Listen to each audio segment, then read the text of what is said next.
Quando Sue decidiu se mudar com os filhos para o velho Resort Cad, ela imaginava que seria um bom recomeço, mas infelizmente o que aconteceu lá foi uma verdadeira história de terror.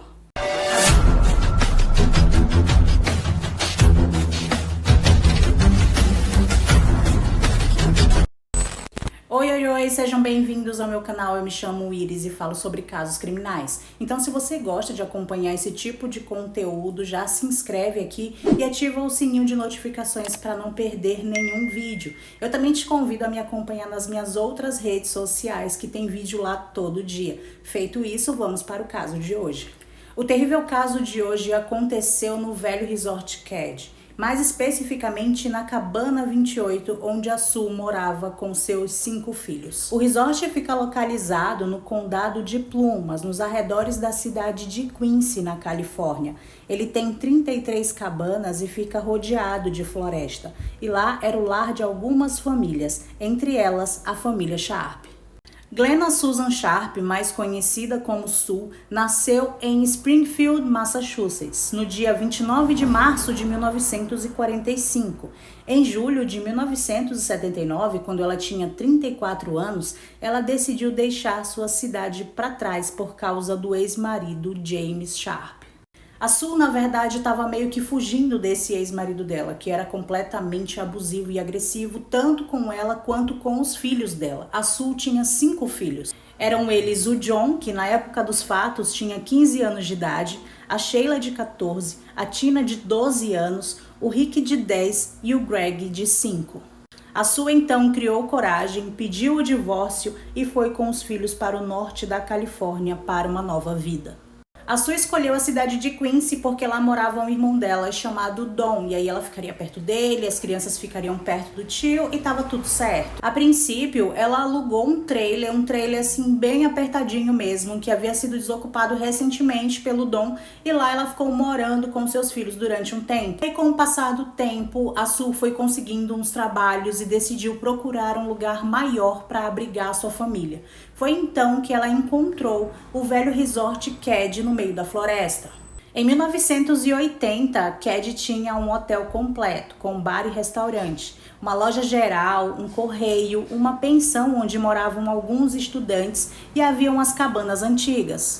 O local onde ficavam as cabanas estava bem decadente e foi aí que o dono do resort decidiu transformar essas cabanas em moradias baratas. E isso para Sue foi perfeito. Ela pagava $170 mensais. A Sue e os filhos escolheram a Cabana 28, que antes era moradia do xerife do condado de Plumas, o Douglas Thomas.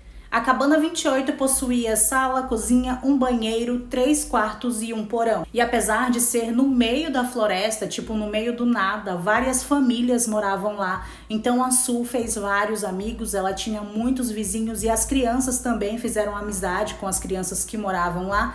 E aparentemente a família estava vivendo em um lugar muito feliz e agradável. No dia 11 de abril de 1981, a Tina e a Sheila foram para a Cabana 29, que pertencia à família Siebel, e lá morava a Alice, que era a melhor amiga da Sheila. Então, vez ou outra, a Sheila dormia lá. Nesse dia, o John também havia saído de casa pela manhã e tinha ido para a cidade de Quincy, e ele estava na casa do melhor amigo dele, chamado Dana. Era um sábado e a Sue estava ali tranquila, sentada na frente da casa dela, vendo as crianças brincando. O Rick e o Greg estavam andando de bicicleta e brincando com um amiguinho de 12 anos, amiguinho e vizinho deles, chamado Justin Smart. Bom, quando anoiteceu, o Justin quis dormir na Cabana 28 e a mãe dele permitiu. A Tina voltou para casa por volta das 8h30 da noite, mas a Sheila continuou na casa da família Siebel e dormiu lá. O John ainda não havia voltado para casa. Quando Sue colocou o Rick, Greg e Justin na cama para dormir, já passavam das 22 horas da noite e ela trancou todas as portas. O John, a essa hora, já estava a caminho de casa, ele estava com o amigo Dana e os dois estavam indo juntos para a Cabana 28. Como o John dormia no porão, ele podia entrar pelas escadas externas e aí não se sabe a hora exata que ele chegou em casa. No dia 12, por volta das 7 horas da manhã, a Sheila, que havia dormido na cabana ao lado, foi para casa. Ela ia trocar de roupa para ir para a igreja com a família Siebel, mas quando ela abriu a porta da casa dela, ela encontrou a pior cena do mundo. A Sheila encontrou 3 corpos. A cena era horrível. Sue, John e o melhor amigo dele, Dana, estavam ali, jogados na sala, sem vida.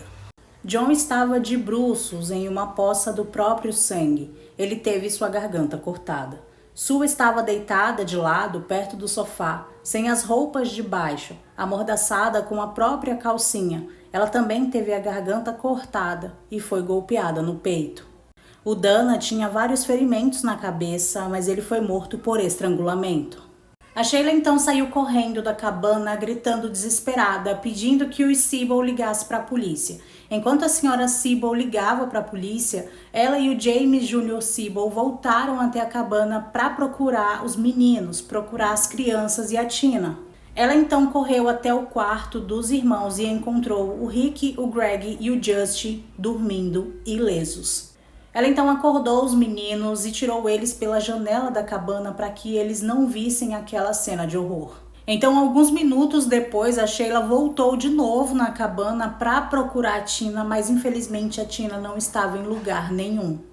Logo começaram as investigações, mas eu já adianto que não deu em nada. Primeiro, eles contaminaram a cena do crime porque tinha muita gente entrando e saindo, eles não isolaram o local. Eles então foram atrás de depoimentos dos vizinhos e aí surgiram alguns relatos. Algumas pessoas disseram terem visto uma van verde na frente da cabana 28 por volta das 9 horas da noite. Essa van não era de ninguém da região e eles não viram quem estava dirigindo ela. Alguns vizinhos também relataram que ouviram cães latindo em direção à cabana.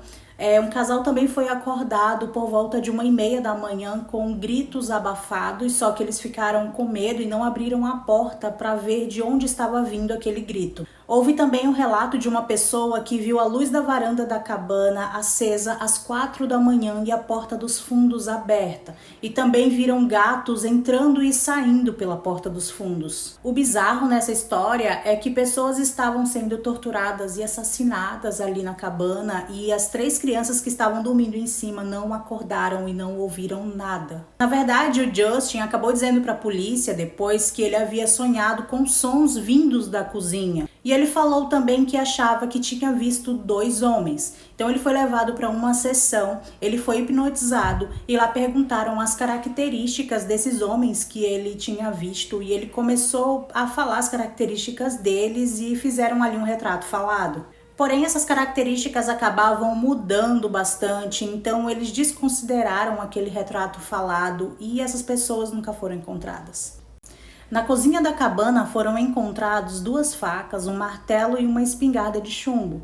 As vítimas foram amarradas com fita e fios que eram arrancados dos eletrodomésticos. A mãe do Justin, a Marilyn Smart, disse para a polícia que naquela manhã havia encontrado uma jaqueta no porão da casa dela. Essa jaqueta estava ensanguentada e pertencia a Tina Sharp. Mas por algum motivo desconhecido, a polícia não quis ver a jaqueta. A Marilyn foi completamente ignorada. Eles não quiseram ver a jaqueta e muito menos levar a jaqueta como evidência. O marido da Marilyn, o Martin Smart, também deu várias pistas para a polícia do que poderia ter acontecido com a família Sharp, mas ele também não foi ouvido, ele também foi ignorado. Ele disse inclusive que uma caixa de ferramentas havia sumido do porão dele, mas eles nem quiseram investigar isso. Bom, a investigação continuou, mas eles não encontraram nenhum suspeito. Parecia que eles não estavam interessados em desvendar aquele caso. Enquanto isso, a Tina continuava desaparecida. O caso dela foi enviado para o FBI, como ela era menor de idade, e eles fizeram as buscas, mas procuraram por ela por apenas 1 mês. Por algum motivo também, eles arquivaram o caso. Foi então que em 2 de abril de 1984, 3 anos e 11 meses depois dos assassinatos na cabana 28, os restos mortais de Tina Sharp foram encontrados em uma floresta perto de um acampamento. Esses restos mortais foram encontrados por um coletor de garrafas. O local onde foi encontrado os restos mortais dela ficava a 160 quilômetros de Kedzie. Junto dos restos mortais da Tina estavam uma jaqueta suja de sangue e um cobertor, mas nada disso foi documentado no caso. Existe muita ponta solta nesse caso, ele foi muito mal investigado. A jaqueta, por exemplo, que estava junto aos restos mortais da Tina, poderia muito bem ter sido aquela mesma jaqueta que a Marilyn encontrou no porão da casa dela no dia do crime. Porém, os investigadores não quiseram revisar os depoimentos dos vizinhos. Na época do crime, alguns vizinhos também disseram para a polícia que o Martin Smart não gostava do John Sharp por alguma razão desconhecida. Ou seja, o Martin, ele era um suspeito em potencial. Porém, ele não foi investigado mais a fundo. Bom, o Martin Smart era um veterano de guerra. Ele ainda sofria com transtornos pós-traumáticos e, além disso, ele era agressivo com a sua esposa. Ele já tinha tentado tirar a vida da Marilyn, ameaçando ela com uma faca. Ele também já havia tentado atropelar ela e o filho Justin, e mesmo assim, ela ainda continuava com ele. Semanas antes do massacre na Cabana 28, o Martin levou um amigo para morar na casa dele. O amigo era John Bolbett, um ex-militar envolvido no crime organizado. E aqui nós temos 2 suspeitos em potencial, mas é importante mencionar que o xerife do condado de Plumas era amigo pessoal do Martin Smart. Então, quando eles foram interrogados, tanto o Martin quanto o John Bolbett, quando eles foram interrogados pelo xerife, o xerife disse que os dois haviam passado no teste do polígrafo e eles foram descartados. Após os assassinatos em Kedzie, o Martin foi embora para Nevada e acabou falecendo em 2008 de câncer. Já o John Bolbett foi encontrado morto em 1988. E só para lembrar vocês, o marido da Sue, o James Sharp, ele também foi investigado, ele foi interrogado, tudo certinho, mas também foi descartado como suspeito no caso. Em 2016, um jornal local divulgou uma carta que o John havia enviado para Marilyn depois que ele havia se mudado para Nevada. E na carta dizia o seguinte, abre aspas, paguei o preço do seu amor e agora comprei com a vida de 4 pessoas, fecha aspas. Após a morte do Martin, a Marilyn veio a público dizendo que foi o Martin, que ele quem tirou a vida da família Sharp, mas ela mais uma vez foi ignorada. A investigação dos assassinatos da família Kedzie foi completamente mal conduzida e existem muitas pontas soltas. Tipo, o que a jaqueta da Tina Sharp estava fazendo no porão da casa da Marilyn e do Martin? E por que os policiais não quiseram levar essa jaqueta como evidência? Porque eles ignoraram o fato do martelo do Martin ser encontrado na cena do crime, né? Tipo, eles não levaram isso em consideração para investigar melhor o Martin. Porque eles simplesmente ignoraram aquela carta que o Martin fez para Marilyn, praticamente revelando que ele tinha tirado a vida de 4 pessoas. Por que ignoraram? Existem algumas teorias de que o Martin e a Sue eram amantes, e aí a Marilyn acabou descobrindo e pediu que ele tirasse a vida da Sue e de seus filhos. Dizem que ela pediu isso como prova de amor. Também há relatos de que a Sue estava encorajando a Marilyn a deixar o Martin, porque ele era agressivo e abusivo. E aí o Martin acabou descobrindo tudo isso e ficou muito chateado com a Sue e tirou a vida dela e dos filhos. Mas nenhuma dessas teorias foi realmente comprovada. Bom, o que aconteceu em Kedzie foi algo extremamente terrível que marcou aquele local para sempre. O local nunca mais recebeu turistas por conta dessa tragédia e é praticamente uma cidade fantasma. A Cabana 28 foi demolida em 2004 e infelizmente ninguém foi responsabilizado pelo crime que aconteceu lá. Então, gente, esse foi o vídeo de hoje. Se vocês gostaram, já deixa aquele like, tá bom? Que vai me ajudar muito na divulgação. Me ajudem também compartilhando esse vídeo, comentando aqui embaixo. Já deixa a sugestão de vídeos que vocês querem ver aqui. E é isso, fiquem com Deus e até o próximo caso.